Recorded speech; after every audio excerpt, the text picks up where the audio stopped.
So, in my paper, I talked about how the mistrust during the Khmer Rouge has had lasting impacts on present day Cambodia through an anthropological and a sociological lens. And the central question that I asked was, how do the political motivations and its implementations during communist Cambodia deep root the distrust today? So, within the community and between the people and their government. And by exploring the issue of distrust in Cambodia, I hope to bring forth a greater understanding as to why this country has yet to reconstruct itself after the war and the genocide. So first, I'm going to give a little bit of background on the country and how the conflict arose. So in 1953, Cambodia finally received its independence from France after being a colonial satellite for more than 100 years. When General Lon came into power, the country was in a sticky situation in the sense that they had to choose a side between Vietnam, their neighboring country, or the United States, who were both at war with each other. And Cambodia was pressured to choose a side, but ultimately decided to stay neutral. However, Cambodia did allow Vietnam to use Cambodia as a transport route for their weapons for the war, because the geography of Vietnam is that it wraps around the top and the bottom of Cambodia. And when President Nixon found this out, he was not happy and used Cambodia as a secret plan to end the war in Vietnam. So I say secret because that's kind of exactly what it was. It's also known as Operation Menu. Because the Vietnam War was so unpopular in the United States, many people wanted to put an end to it. And Nixon couldn't really justify his and Kissinger's decision to end the war with a last action on their end. So they bombed the Cambodian territory instead of Vietnam in order to keep a low presence, since there are so many people in the U.S. who didn't want them in Vietnam. And he wiped out the Vietnamese communist forces that were traveling throughout Cambodia to protect the anti-communist U.S.-backed southern Vietnam, and lead the U.S. to a victory. And it was really this event that led and snowballed the rest of Cambodian history, because the destruction of Cambodia by hundreds of U.S. bombs created a power vacuum that would eventually become what we know today as the Khmer Rouge, or the Cambodian Genocide.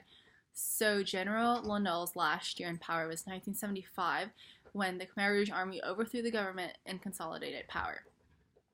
Their whole ideology was that they wanted to start Cambodia from year zero again, to essentially bring the country back to solely a self-sufficient agricultural society.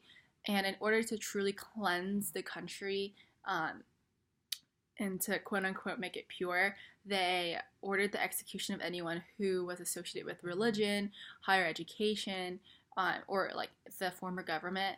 They also killed those who had like elitist tendencies, or people who could speak a different language, because they would be suspicious of them being not 100% Khmer.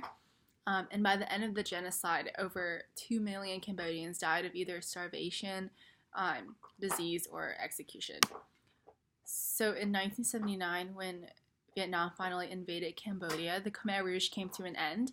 However, Cambodia still exists as a country with social tensions up until 1991, when they signed the Paris Peace Accords that finally ended officially the cessation of the Communist Party. So now that we have a background understanding of Cambodian history, I'll talk about the sociological framework that surrounds trust and mistrust that builds in a communist country. So generally, governments diminish their trustworthiness when they invest in the personal monitoring of their citizens, and when the citizens know that they're not trusted by the government. So the mistrust is reciprocated. Many people in post-communist states suggest that there's a general culture of distrust in the society that plagues the community, which will result in a low level of interpersonal distrust. So on a more theoretical level, we can think of it this way. So before communist countries became communist countries, they were under the rule of a despotic government, which created various forms of mistrust due to the hierarchical framework in which the rich and powerful ruled the poor and uneducated, which was the exact structure the Khmer Rouge wanted to get rid of. And most people who live in these countries are self-sufficient by living on farms with their families, who acted as social circles in which most of their trust would reside in. And When communism finally rolled into the country, it generally just transferred the peasant traditions to a larger scale with more structure. However, because there was actually no development in technology or economy to change the core structure of society, it means that trust didn't evolve in the same ways it would have in industrialist societies such as that in America.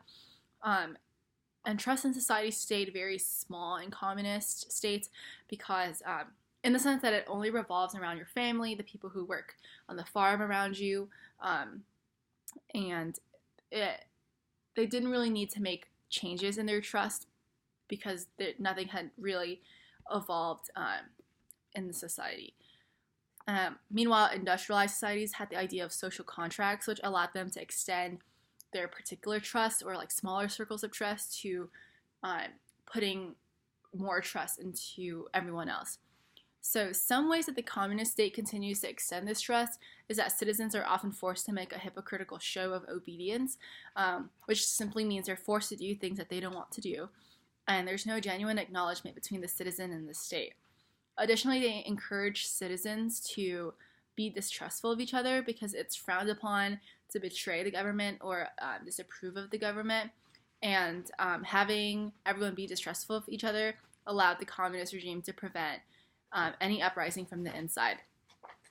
So now we'll look at the ways that mistrust is still present in Cambodian society today.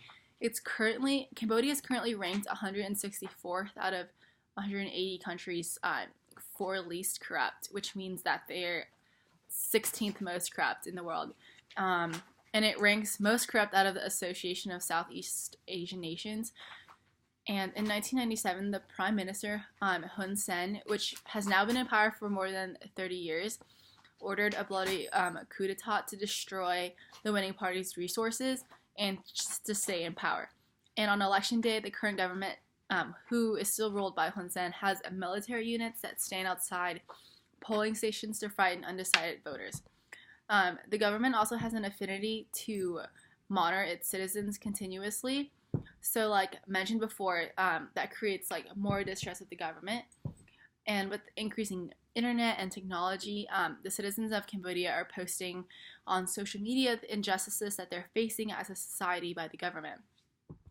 So, a few days before the 2013 elections, the Cambodian government issued a directive that banned programs in Cambodia from international broadcasting. So the rest of the world could not see the corruption happening behind closed doors.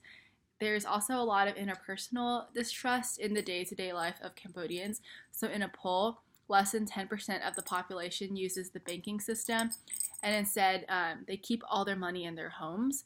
So most people claim in a poll that people are not trustworthy, and that there's a lack of sense of community. And only 7.7% of people would vote that people around them are trustworthy. And this can, I think, be traced back to events in the Cambodian Genocide when children were essentially trained to spy on their parents and other adults and report it back to officials. And family members were incentivized to spy on other family members as well. So we can see that current day Cambodia is living in a culture of suspicion. There has not been an evolution of trust from the communist to post-communist Cambodia. A lot of the mistrust today is deep-rooted in the psychological mechanisms that were used by the communist government to control society at the time. And in order for Cambodia to truly progress in a substantial manner, it needs to rebuild both interpersonal and trust in the state. So a lot of the research I did talked about how there's distrust in the government, but not exactly why it exists. And I don't mean why, like, ideologically, but what particular events between the people in the state show the distrust itself. I'd say the same goes for interpersonal trust. I'd like to have seen more about exactly how trust can be used to rebuild and reconstruct the war and a genocide-torn nation. And I mean all of this in a general sense of post-communist societies, and not just Cambodia itself. Really, there just seems to be a lack of written empirical evidence as to how the mistrust materializes. So I'm still working on this thought, but I have a hypothesis in that in order to rebuild trust between the state and society in present-day Cambodia, the government should rid themselves of the remnants of a communist society, which includes monitoring behavior, sending military units to stand outside polls, essentially instilling fear into their citizens still, creating this sense of distrust from the government, and also restricting their media from broadcasting to the international level. So, yes, that's my project. Thanks.